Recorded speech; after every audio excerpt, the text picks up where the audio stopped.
الحمد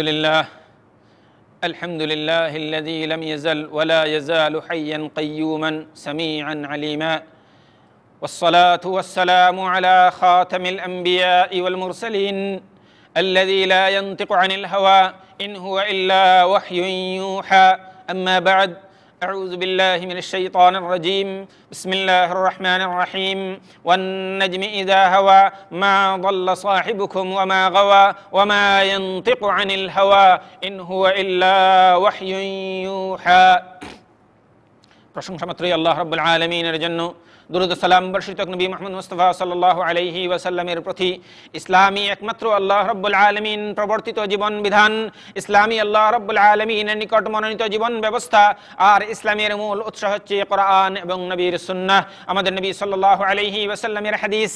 আমরা অনেকেই হয়তো এমন ধারণা করে থাকতে পারি যে নবী সাল্লাল্লাহু আলাইহি ওয়াসাল্লাম তিনি হয়তো নিজের তরফ থেকে কিছু বলেছেন, নিজে হয়তো কিছু রচনা করেছেন, অতএব যেটা তিনি ভালো মনে করেছেন সেটা রচনা করেছেন।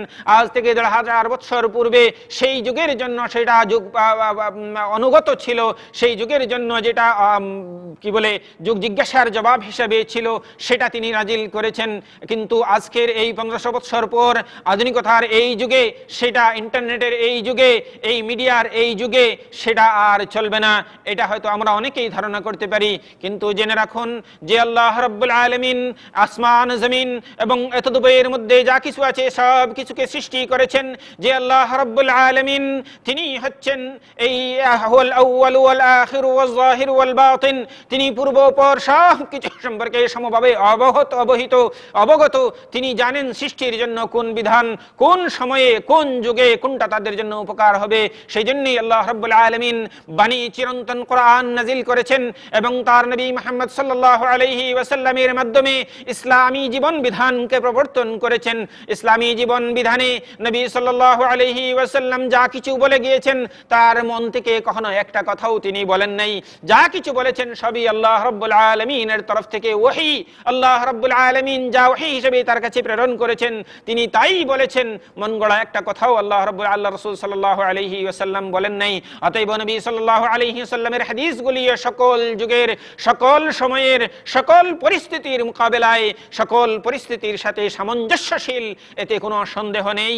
কিন্তু আমরা নির্বোধ যারা বুঝি না, নিজেদের এই সীমিত জ্ঞানের মাধ্যমে যাকে চিন্তা করার চেষ্টা করি, তারা হয়তো এই জিনিসটা মনে করি যে আজ থেকে ১,৫০০ বছর পূর্বে, আজ থেকে ১,৫০০ বছর পূর্বে আরবের নবী মুহাম্মদ সাল্লাল্লাহু আলাইহি ওয়াসাল্লাম যে বিধান দিয়েছিলেন সেটা আজকের যুগে চলতে পারে না, আজকের যুগে সেটা অচল।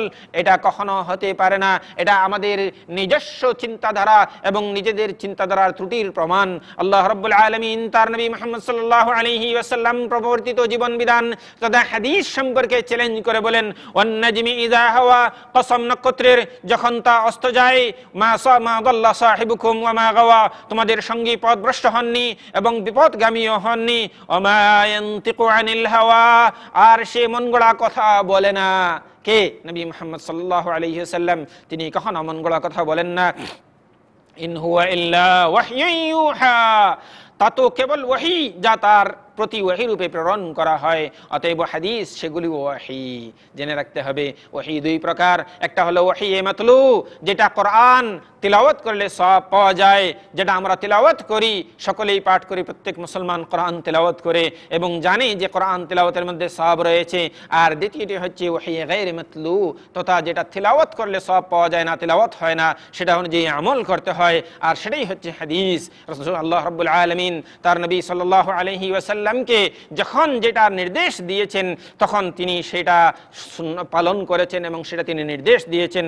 অতএব তার সুন্নাত যা তিনি উম্মতকে শিক্ষা দান করেছেন এটাও আল্লাহ রাব্বুল আলামিনের তরফ থেকে ওহী। তিনি আল্লাহর নাজিলকৃত ওহী উম্মতের নিকট পৌঁছে দিয়েছেন, নিজের তরফ থেকে কোনো কিছু বলেন নাই। কোরআনের ওহী এবং হাদিসের ওহীর মধ্যে পার্থক্য রয়েছে।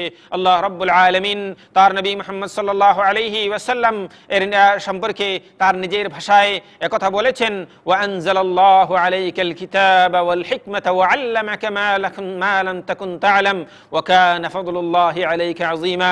সূরা নিসা ১১৩ নম্বর আয়াতে আল্লাহ রাব্বুল আলামিন বলেন, আর আল্লাহ তোমার প্রতি নাজিল করেছেন কিতাব ও হিকমত এবং তোমাকে শিক্ষা দিয়েছেন যা তুমি জানতে না, আর তোমার উপর আল্লাহর অনুগ্রহ রয়েছে মহান।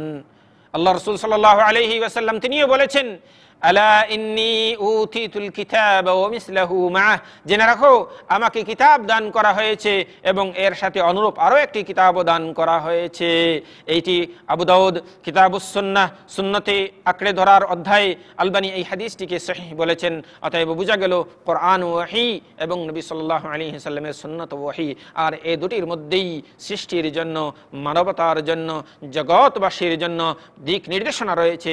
জগৎবাসী যদি আজও পুনরায় কোরআন ও হাদিসের পথে ফেরত আসে, কোরআন ও হাদিসের পথে আমল করে, তাহলে ইনশাআল্লাহ সকল সমস্যার সমাধান কোরআন ও হাদিস থেকে তারা গ্রহণ করতে পারবে এবং তারা সিরাতে মুস্তাকিম তথা দুনিয়া ও আখিরাতের জন্য সরল পথ লাভ করতে পারবে। দুনিয়াতেও তারা মারামারি, কাটাকাটি, হানাহানি এবং বারবার সংবিধান সংশোধন, সংবিধান নিয়ে ঝগড়া, মারামারি, কাটাকাটি ইত্যাদি থেকে নিজেরা হেফাজত লাভ করতে পারবে, নিজেরা সংরক্ষিত হতে পারবে এবং পরকালেও জান্নাত লাভ করতে পারবে। আল্লাহ রাব্বুল আলামিন যেন আমাদেরকে ওয়াহীর পথে, সুন্নতের পথে ফেরত আসার তৌফিক দান করেন। ওয়া আখিরু দাওয়ানা আনিল হামদুলিল্লাহি রাব্বিল আলামিন ওয়া সাল্লাল্লাহু ওয়া সাল্লামা আলা নবিয়িনা মুহাম্মদ।